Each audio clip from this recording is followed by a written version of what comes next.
En la cena de Año Nuevo, mi abuela me tomó la mano y dijo, ¿te gustó el departamento que te regalé? Me quedé paralizada. ¿Qué departamento? Mi abuela miró a mis padres que tenían sus rostros pálidos, y entonces, se desató el infierno. Cuando era niña, siempre supe que algo andaba mal en mi casa. No era algo que se pudiera explicar con palabras, no era algo evidente a los ojos de los demás, pero yo lo sentía. Lo sentía en el tono condescendiente de mi madre cuando hablaba de mis logros como si fueran insignificantes. Lo notaba en la forma en que mi padre fruncía el ceño cada vez que pedía algo para mí. Y lo sentía, sobre todo, en el silencio. Ese silencio espeso que se apoderaba del ambiente cuando yo entraba en una habitación. Como si mi presencia interrumpiera algo. Crecí pensando que así eran todas las familias. Que era normal tener que merecer cada pequeña muestra de afecto, como si fuera una competencia constante por validación. Recuerdo que una vez, cuando tenía 8 años, me enfermé de fiebre muy alta. Me sentía débil, me dolía todo el cuerpo. Recuerdo que lloré desde la cama, llamando a mi madre para que me abrazara. Ella entró al cuarto con una taza de té, me la dejó en la mesa y dijo, no exageres, siempre haces escándalo por nada. Cerró la puerta con fuerza. Esa fue su forma de consolarme. No volví a llamarla. Con mi padre las cosas no eran mejores. Era un hombre duro, reservado, meticuloso. Yo le tenía miedo. Nunca me golpeó, pero su mirada era suficiente para paralizarme. Cuando me sacaba buenas notas, su única reacción era un para eso estás estudiando, ¿no? Nunca un estoy orgulloso de ti. Jamás un abrazo. Durante años viví convencida de que el cariño tenía que ganarse. Que si no recibía amor era porque no lo merecía. Pero había una excepción. Una figura cálida en medio de ese ambiente de hielo, mi abuela paterna, Elena. A ella no se le permitía visitarnos mucho. Mis padres decían que era demasiado mayor, demasiado olvidadiza, demasiado fantasiosa. Pero cuando lo hacía, bastaba con que me abrazara para que yo recordara que existía otro tipo de amor. Su forma de mirarme, como si realmente me viera. Como si le importara todo lo que yo era. Cuando tenía 11 años, me regaló un cuaderno con tapa dura. Me dijo, escribe aquí todo lo que no puedas decir. Porque tu voz importa, incluso cuando otros no la escuchen. Esa noche escribí por primera vez lo que sentía. Fue el primer momento en que comprendí que no estaba loca. Que no era la única que veía que algo no estaba bien. Desde entonces, siempre que podía, la visitaba en su departamento. Un lugar pequeño, lleno de plantas, con una pared cubierta de libros antiguos. Ella me enseñaba palabras nuevas, me hablaba de historia, me hacía prometerle que jamás dejaría que nadie decidiera por mí. Mis padres, claro, no aprobaban esas visitas. Decían que la vieja se metía demasiado en cosas que no eran de su incumbencia, que me llenaba la cabeza de ideas que no sirven para nada. A veces, incluso me prohibían ir. Pero yo encontraba formas. Caminaba más, tomaba rutas distintas. A escondidas, la visitaba. Y cada encuentro con ella era una tregua en medio de una guerra que no sabía que estaba peleando. Durante la adolescencia, los roces con mis padres se hicieron más frecuentes. Si me maquillaba, era una provocadora. Si tenía buenas notas, era suerte. Si me defendía, era malcriada. Mi madre vivía en modo crítica constante. Mi padre solo me hablaba cuando necesitaba que hiciera algo. Me convencieron de que no tenía ningún derecho a decidir por mí misma. Y sin embargo, seguí. Terminé el colegio con honores. Entré a la universidad. Me esforcé más de lo que ellos jamás imaginaron. Conseguí un trabajo de medio tiempo en una librería. Cada peso que ganaba, lo ahorraba. Soñaba con poder irme de esa casa algún día. Pero la realidad era más dura, los precios subían, yo apenas podía cubrir mis gastos, y vivir sola era una ilusión lejana. Mi abuela envejecía. Ya no caminaba con la misma fuerza. A veces se le olvidaban palabras. Pero sus ojos seguían igual. Penetrantes. Tiernos. Claros. Siempre me decía que no me preocupara, que todo iba a cambiar pronto. Que el tiempo pone todo en su lugar. Yo pensaba que solo quería consolarme. Nunca imaginé que lo decía en serio. Y entonces llegó el día que cambiaría todo. Era Año Nuevo. Mis padres organizaban la cena familiar como cada año. Todo estaba dispuesto como siempre, la mesa larga, los manteles antiguos, los platos caros que solo usaban una vez al año. Ellos fingían cordialidad frente a los demás, como si fueran los padres ejemplares. Yo ya me había resignado a esas farsas. Mi abuela llegó más tarde que de costumbre. Caminaba lento, ayudada por mi tío. Pero al sentarse a mi lado, me sonrió como siempre. Me tomó la mano. La apretó con esa fuerza que solo ella tenía, como si pudiera transmitirme toda su fe en mí a través del contacto. Y fue entonces, justo cuando estábamos brindando, cuando lo dijo. ¿Te gusta el departamento que te regalé? Me quedé en blanco. Literalmente en blanco. El sonido de las copas chocando se detuvo para mí. Las risas bajaron de volumen. Me giré lentamente hacia ella. ¿Qué departamento? Su sonrisa se desvaneció. Me miró, confundida. Luego giró su cabeza hacia mis padres, que estaban justo al frente. Y repitió con más fuerza, el que transfería tu nombre hace 2 años. ¿No le dijeron nada? Mi madre dejó caer la copa. Mi padre se quedó inmóvil. Sus rostros eran la imagen viva del pánico. Y yo sentí que acababa de abrirse una puerta que había estado cerrada toda mi vida. Una puerta que no sabía que estaba ahí, pero que, desde ahora, no iba a permitir que se cerrara jamás. La mesa entera se quedó en silencio. Mi abuela seguía con la mirada fija en mis padres. Nadie más se atrevía a hablar. Ni mis primos, ni mis tíos, ni siquiera los niños, que instintivamente percibieron que algo importante acababa de suceder. Las copas temblaban en las manos de los adultos. El único sonido era el de los cubiertos apenas rozando los platos. Yo, en cambio, me sentía como si el suelo hubiera desaparecido bajo mis pies. Un departamento. ¿Mi abuela había dicho que me había regalado un departamento? ¿Qué está diciendo, mamá?, preguntó mi padre, con voz forzadamente amable. ¿Qué departamento? Ella lo miró con una expresión de desconcierto, casi dolida. El departamento que compré para mi nieta. El que puse a su nombre cuando se graduó. Hace 2 años. Mi madre carraspeó, nerviosa. Ay, mamá, estás confundida. Eso fue solo una idea que tú tuviste. No se concretó nada, ya hablamos de eso. ¿Cómo que no se concretó?, insistió la abuela. Yo firmé los papeles. Lo dejé todo en tus manos para que se encargaran de terminar el trámite. ¿Me estás diciendo que no le dijeron nada? Ya estás mayor, mamá, intervino mi padre. Es normal que te confundas. Pero ella no estaba confundida. Su voz se endureció. No estoy confundida. Fui con el notario. Hablé con Arturo, dijo mirando a uno de mis tíos, quien desvió la vista rápidamente. Lo registré a nombre de mi nieta. Ustedes me juraron que se encargarían de entregarle las llaves cuando terminara la universidad. Yo solo podía mirar de un rostro a otro, sintiendo como mi corazón comenzaba a acelerar. Mis manos temblaban. ¿Es verdad?, dije, con la voz rasgada. ¿Me están ocultando algo? Mi padre me miró, pero no respondió. Mi madre bajó la cabeza. Entonces lo supe. No necesitaba que lo dijeran. Sus gestos hablaban por ellos. El silencio lo confirmaba todo. Una mezcla de rabia, confusión y tristeza me apretó el pecho. Todo ese tiempo, mientras me esforzaba por ahorrar, soñando con independizarme, ellos sabían. Ellos sabían que existía una oportunidad real y me la negaron. Me la arrebataron. Me hicieron creer que estaba sola, cuando no lo estaba. Me dejaron luchar sabiendo que podían haberme ayudado, pero eligieron no hacerlo. ¿Dónde está ese departamento?, pregunté, con un nudo en la garganta. Mi madre soltó una risa seca, nerviosa. Ya basta. No es momento para hablar de esto. Estás exagerando, como siempre. ¿Dónde está?, repetí, más fuerte. Mi padre se levantó de la mesa. Vámonos. Esta conversación no tiene sentido. Pero mi abuela también se puso de pie. Sí que lo tiene, exclamó con fuerza, mirando a todos los presentes. Esta familia guarda demasiados secretos. Y yo ya estoy harta de fingir que no los veo. Ustedes le robaron algo a mi nieta. Y lo peor, es que me lo robaron a mí también. Mis tíos miraban incómodos, sin saber si intervenir o desaparecer bajo la mesa. Nadie se atrevía a defender a mis padres. Por primera vez en mucho tiempo, estaban completamente expuestos. No quiero discutir aquí, dijo mi madre con la voz temblorosa. Hablaremos en casa. Mi abuela se giró hacia mí, con los ojos húmedos. Te pido perdón, hija. No sabía que no te habían dicho nada. Yo solo quería que tuvieras un lugar tuyo, un sitio donde pudieras comenzar de nuevo, lejos de todo esto. Me quebré. Sentí que algo dentro de mí se derrumbaba. Porque en su voz no había solo amor, había dolor.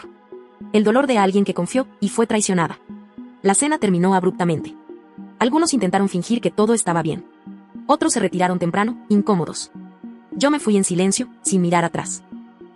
Al llegar a casa, mis padres no dijeron una sola palabra. Tampoco yo. Esa noche, apenas cerré la puerta de mi cuarto, me senté en la cama y rompí a llorar. No eran solo lágrimas de rabia, eran de comprensión. Todo lo que había sentido desde niña, toda esa sensación de no pertenecer, de ser invisible, se confirmaba con ese solo gesto. Me había negado la posibilidad de vivir libre. Y ahora necesitaba saber toda la verdad. Porque si eran capaces de ocultarme un departamento. ¿Qué más me habían escondido? Y más importante aún, ¿hasta dónde estarían dispuestos a llegar para que nunca lo descubriera? Al día siguiente, desperté sintiéndome distinta. Ya no era una simple sospecha lo que me carcomía por dentro. Era certeza. Mis padres me habían ocultado algo que me pertenecía, y si lo habían hecho una vez, ¿quién me aseguraba que no lo habían hecho antes? No fui a trabajar. No podía concentrarme. Sentía una urgencia visceral, como si cada minuto que pasaba me alejara de una verdad que necesitaba desenterrar. Fui directo a casa de mi abuela. Ella me recibió con los ojos aún rojos de la noche anterior. Me abrazó tan fuerte que por un momento volví a sentirme como aquella niña escondida tras las plantas de su balcón, buscando consuelo en su voz. Abuela, necesito saber todo. Absolutamente todo, dije mientras me sentaba frente a ella. ¿Dónde está ese departamento? ¿Qué fue lo que firmaste? ¿Recuerdas algo más? Ella asintió y se levantó con esfuerzo. Caminó hasta un pequeño mueble de madera junto a su cama. Sacó una caja metálica con candado. Abrió una libreta vieja con una llave oculta en su tapa, y sin decir palabra, me entregó ambos objetos. Dentro de la caja había papeles, sobres, y un juego de llaves con una etiqueta que decía, para ella, cuando esté lista. Con manos temblorosas, comencé a revisar los documentos. Había copias de transferencias, una carta firmada por un notario, y un formulario oficial de traspaso de propiedad, a mi nombre. Esto es real, murmuré, con la voz quebrada. Lo hiciste.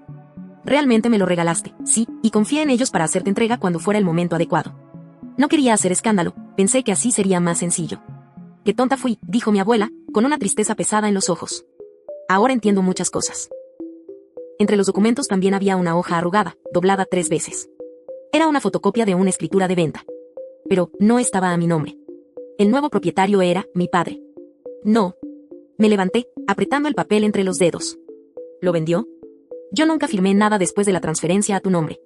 Eso es imposible, dijo mi abuela, horrorizada. Tiene que haber falsificado tu firma. Mis manos sudaban. Me temblaban las piernas. ¿Qué clase de persona hace algo así con su propia hija? Guardé todo en mi mochila. Lo primero era verificar si el departamento aún existía. Tomé las llaves y la dirección anotada en una de las cartas y salí. Mi abuela quiso acompañarme, pero le pedí que descansara. Le prometí que la llamaría apenas llegara. Tomé 2 buses. El viaje duró más de 1 hora. Y mientras me acercaba, un pensamiento me taladraba la cabeza. ¿Y si llegaba y ya no había nada? ¿Y si lo habían vendido y destruido toda evidencia? Pero cuando me bajé frente al edificio, lo reconocí de inmediato. Era justo como ella lo había descrito alguna vez, fachada blanca con rejas negras, árboles a los costados, y una pequeña tienda de abarrotes en la esquina. Respiré hondo y me acerqué. Subí al 3er piso. Busqué el número 304. Mis dedos temblaban cuando introduje la llave en la cerradura. Giró. Y la puerta se abrió. Un golpe de aire viejo y cerrado me recibió, pero estaba intacto. Amueblado con cosas modestas, pero limpio. Había cuadros colgados, una pequeña planta marchita en la ventana, y sobre la mesa, una caja de cartón con cosas mías de cuando era niña. Mis cuadernos. Mis fotos. Un peluche. Se me rompió el alma. Mi abuela lo había preparado todo para mí y ellos me lo ocultaron. Llamé de inmediato a un abogado. No tenía idea de cómo comenzar, pero necesitaba saber si podía reclamar legalmente lo que era mío. Necesitaba proteger este espacio. Mi espacio. El abogado, después de escucharme, me pidió que llevara todos los papeles que tenía. También me sugirió revisar el registro de la propiedad, si podía, hablar con el notario que figuraba en los documentos. Al volver a casa de mis padres esa noche, los encontré en el comedor, hablando en voz baja. Apenas crucé la puerta, el ambiente se tensó. ¿Dónde estuviste todo el día?, preguntó mi madre, sin mirarme. En el departamento, respondí con firmeza. Mi padre alzó la vista. Su rostro palideció por un segundo, pero luego forzó una sonrisa. ¿Qué departamento? El que mi abuela me regaló. El que tú pusiste a tu nombre con una firma falsa. El silencio fue brutal. Pero esta vez no me amedrentó. No saben lo que hicieron. Pero lo voy a arreglar. Y les juro que esto recién comienza. Los días siguientes fueron un torbellino de trámites, correos, llamadas y madrugadas sin dormir. Pero había una sola cosa que me mantenía de pie, la convicción de que tenía que recuperar lo que era mío. No por el valor del departamento. No por la herencia. Sino porque era la primera vez en mi vida que algo me pertenecía sin condiciones. Sin que tuviera que suplicar por ello. El abogado revisó todos los documentos que le llevé. Su expresión cambió conforme pasaban las páginas. La escritura de traspaso original a tu nombre es válida.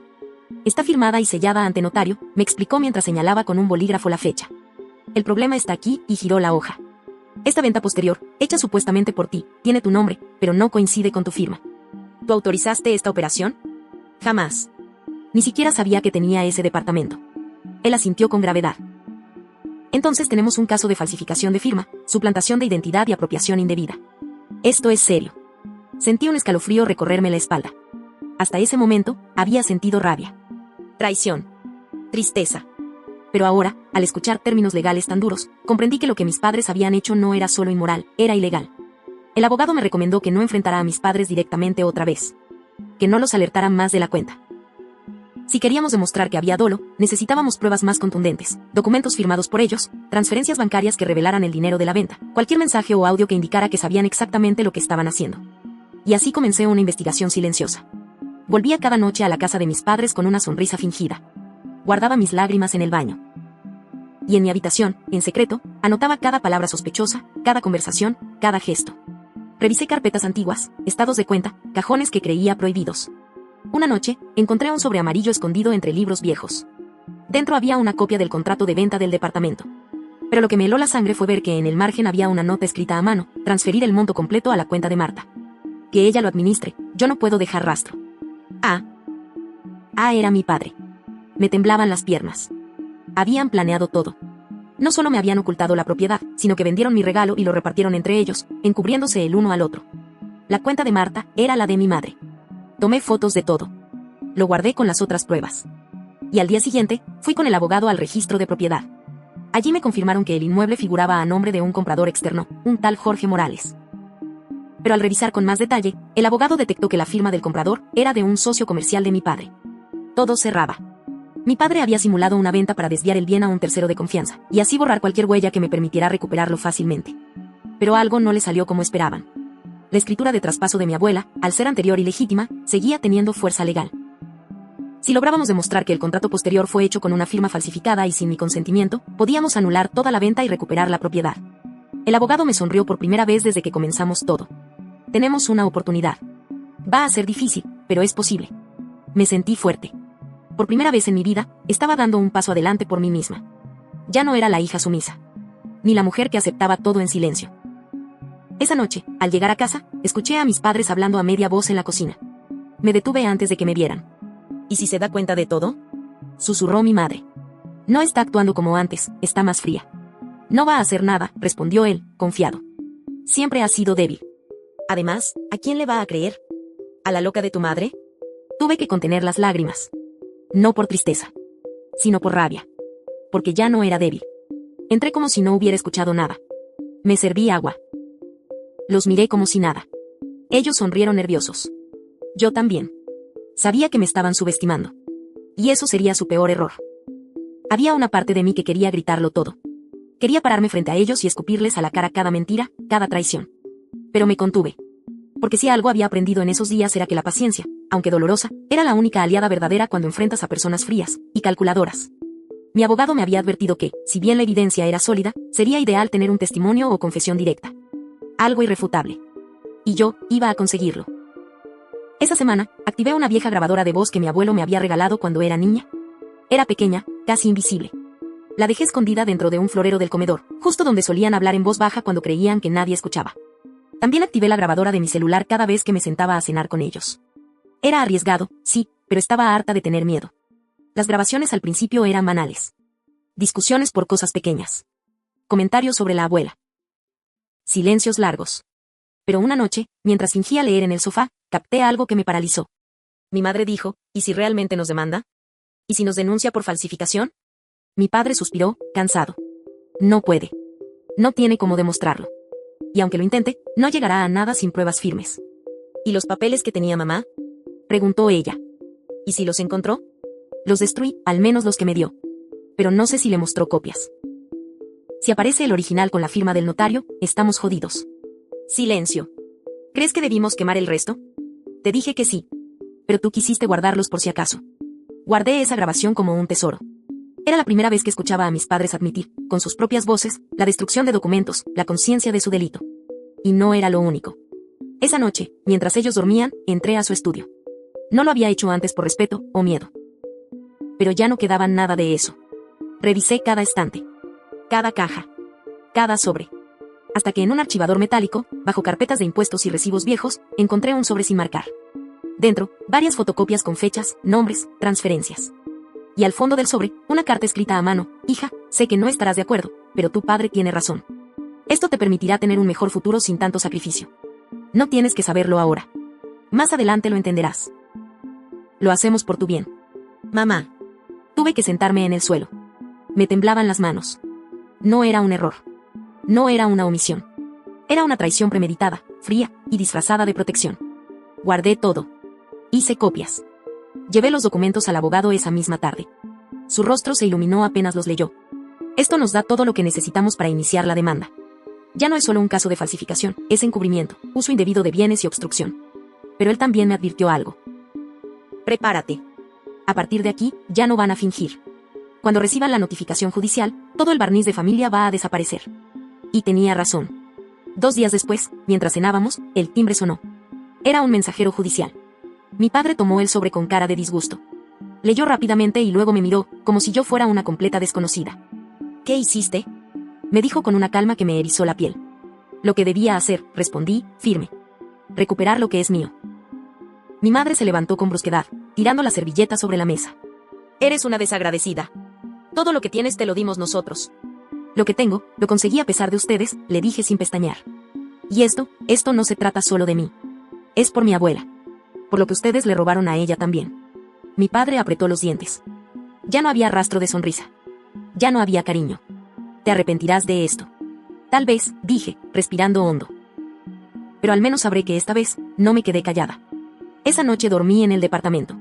Por primera vez, usé mis llaves. Cerré la puerta desde adentro. Me senté en el suelo del salón y lloré, pero no de tristeza.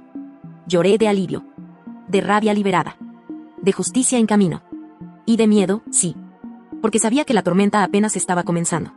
Los días posteriores a la notificación judicial fueron una mezcla de tensión sofocante y silencio amenazante. Mis padres ya no me hablaban. Las pocas veces que nos cruzamos, lo único que intercambiamos fueron miradas duras, de esas que pesan más que los gritos. Yo me había instalado completamente en el departamento.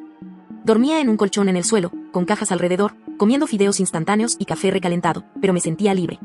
Lejos del veneno emocional que había respirado por años. El abogado me informó que el proceso estaba en marcha. Se presentaron las pruebas, incluidas las grabaciones, las copias firmadas, las transferencias bancarias y la carta de mi madre.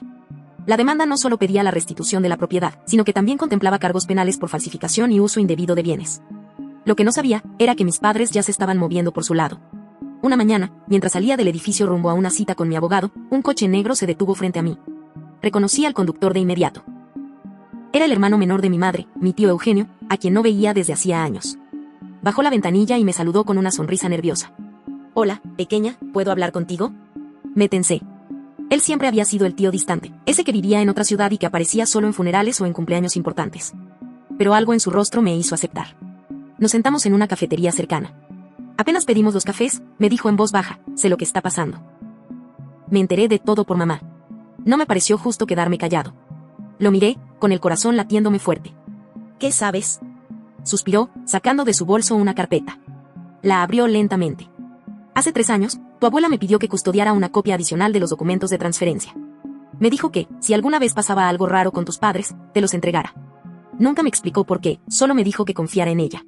Mis ojos se llenaron de lágrimas. Dentro de la carpeta estaban, una copia de la escritura original firmada por mi abuela y el notario. Un sobre con fotos de la abuela en el departamento, preparándolo para mí. Una carta manuscrita dirigida a mí. Sellada. Temblando, la abrí. Querida mía, si estás leyendo esto, algo no salió como lo planeé. Lo siento. Solo quería regalarte algo que fuera tuyo, algo donde nadie más pudiera meterse. Tal vez tu madre y tu padre nunca entendieron lo que significaba para mí darte este lugar. Pero tú sí lo sabrás. Porque tú sabes lo que es crecer sin sentirse amada. No dejes que te lo quiten. Con todo mi amor, abuela. Me cubrí la boca para no llorar en público. Era como si mi abuela estuviera hablándome desde otra dimensión. Como si supiera que todo esto iba a pasar, que sus propios hijos iban a traicionar a su nieta. ¿Por qué no me dijiste nada antes? Le pregunté al tío Eugenio. Porque no sabía lo que pasaba. Tus padres me mintieron. Dijeron que tú sabías del traspaso, que habías renunciado a la propiedad por problemas financieros. Me hicieron creer que todo estaba en orden. Hasta que escuché lo del juicio. Guardé los documentos con cuidado. Eran más que pruebas, eran testamento de una mujer que me amó como nadie más, y de un pasado que mis padres habían intentado sepultar. Pero no sería tan fácil. Esa misma noche, recibí una carta. No un correo, ni un mensaje. Una carta en papel, escrita con la letra de mi madre. Querida hija, no sé qué esperas lograr con esta humillación pública. ¿Estás destruyendo a tu familia por un simple departamento? ¿De verdad vale la pena todo esto? Ya no somos jóvenes, ¿quieres vernos en prisión por un error administrativo? Has demostrado ser egoísta, ingrata y cruel. Pero aún puedes detener esto. Retira la demanda. No hagas que esto termine peor de lo que ya está. No respondí. Porque ya no era una niña buscando aprobación. Porque esa carta no era una disculpa. Era una amenaza disfrazada de chantaje emocional. Y porque yo ya había decidido pelear. A los pocos días de haber recibido la carta de mi madre, comenzaron los mensajes. Primero, fueron indirectas en redes sociales. Publicaciones vagas sobre hijas malagradecidas, jóvenes sin valores, niños que destruyen a sus padres después de todo lo que les dieron.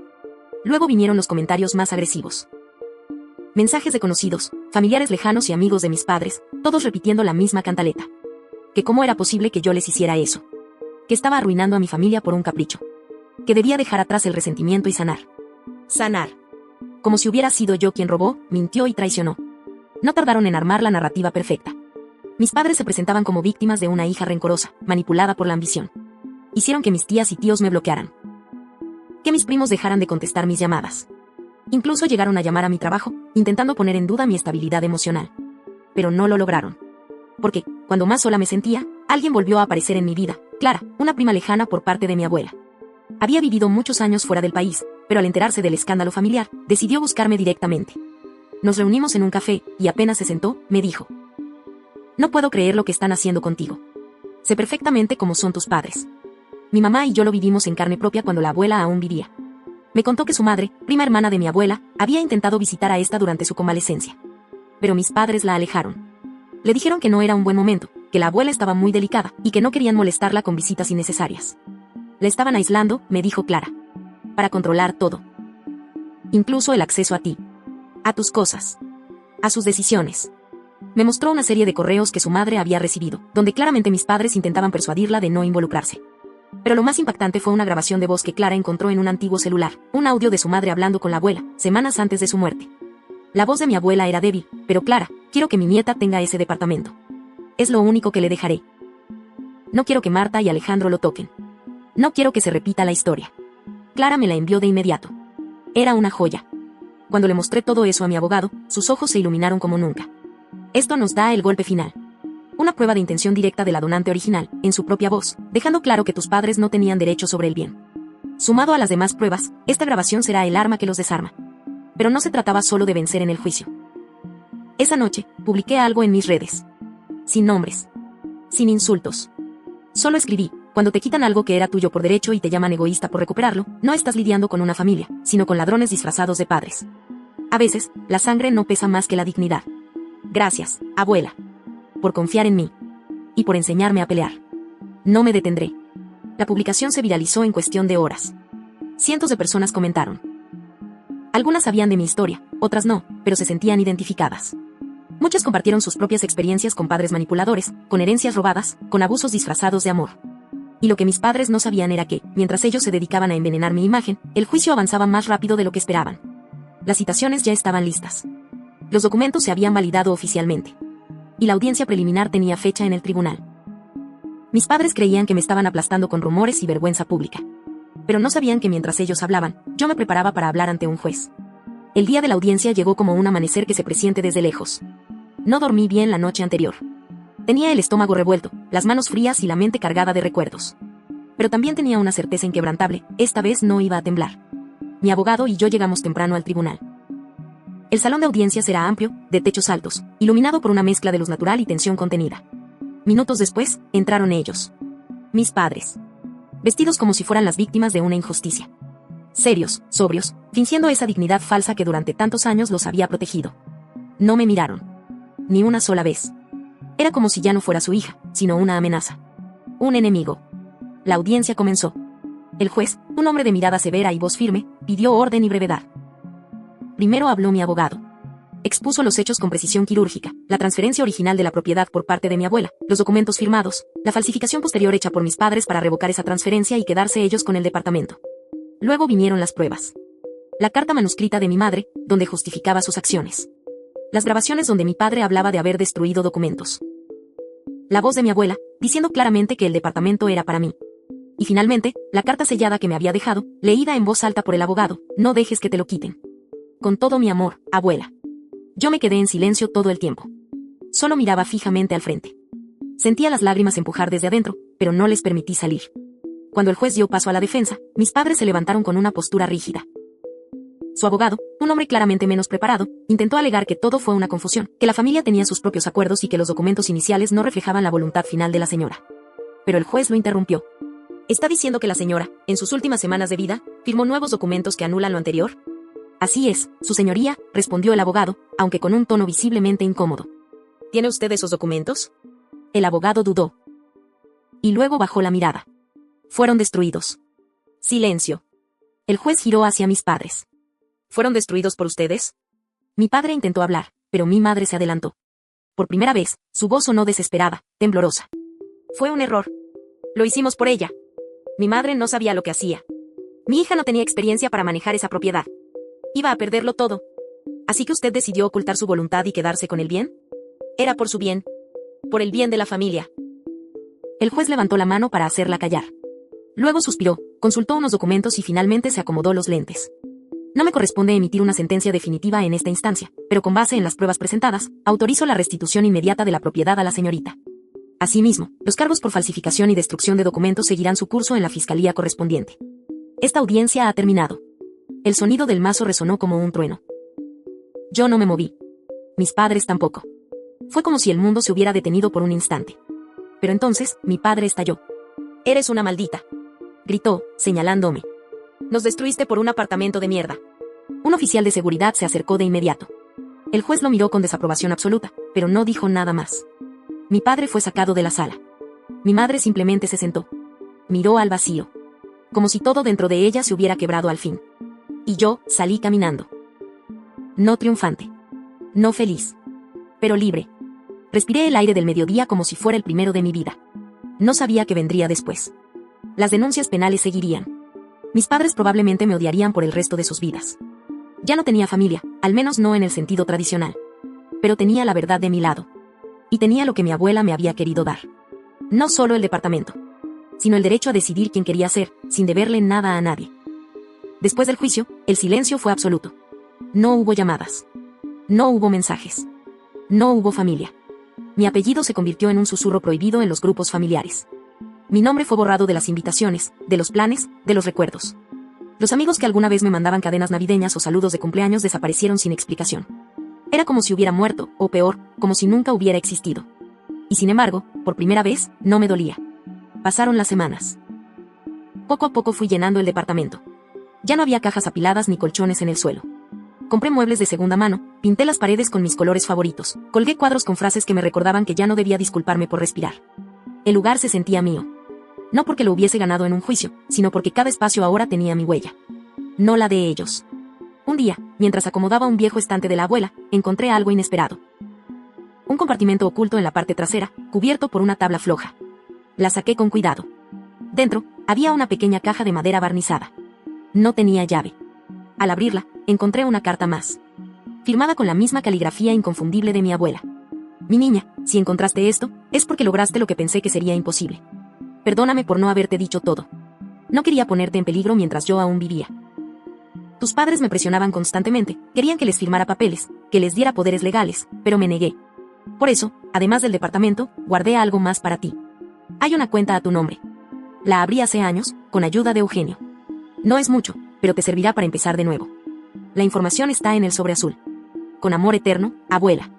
Mi respiración se detuvo por un instante. Tomé el sobre azul, sellado con cinta adhesiva vieja y frágil. Dentro había una libreta bancaria.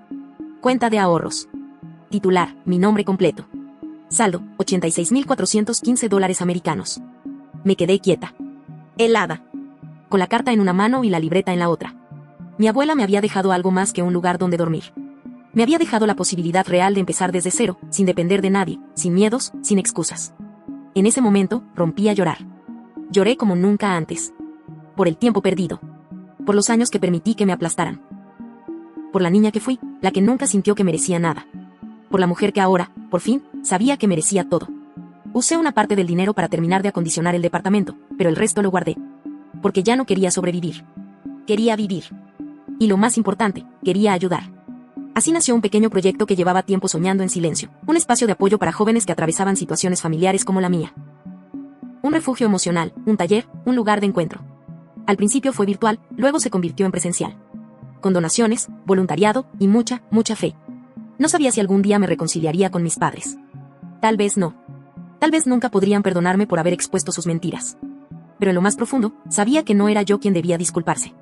Y aunque había perdido una familia, había ganado algo más valioso, mi voz. Un año después del juicio, el calendario volvió a marcar el mismo día, 31 de diciembre. Exactamente un año desde aquella comida de Año Nuevo que lo cambió todo. Desde que mi abuela me tomó la mano y desató el infierno. Pero esta vez no había mesa familiar. No había brindis hipócritas ni miradas llenas de rencor. Estaba en casa. Mi casa.